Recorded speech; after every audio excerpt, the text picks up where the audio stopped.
勞福局局長孫玉菡話：長者2蚊搭車優惠計劃預計可以提早喺出年嘅4月改為2蚊2折，可以額外慳到2億6千萬。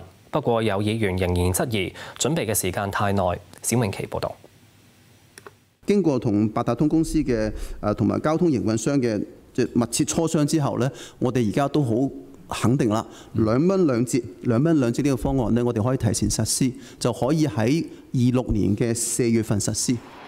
長者及合資格殘疾人士嘅2蚊乘車優惠將會收窄至2蚊2折，票價10蚊以下就要俾2蚊，高過10蚊就要俾全額車費嘅2折。措施原定唔遲過出年9月實施，當局話提早5個月推行，可以額外慳返2億6千萬。至於每個月240程優惠車程，預計會喺2027年4月實施。好難理解，主席，即係做一個嘅方案係要需要1年，我哋而家2025年4月，即係初頭講9月更加匪夷所思。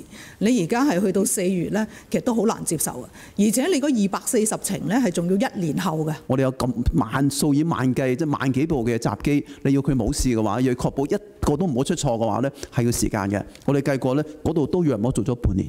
所以加埋咧，要穩妥嘅話咧，就1年時間就可以做好2蚊2折啊！呢個係現實問題嚟嘅。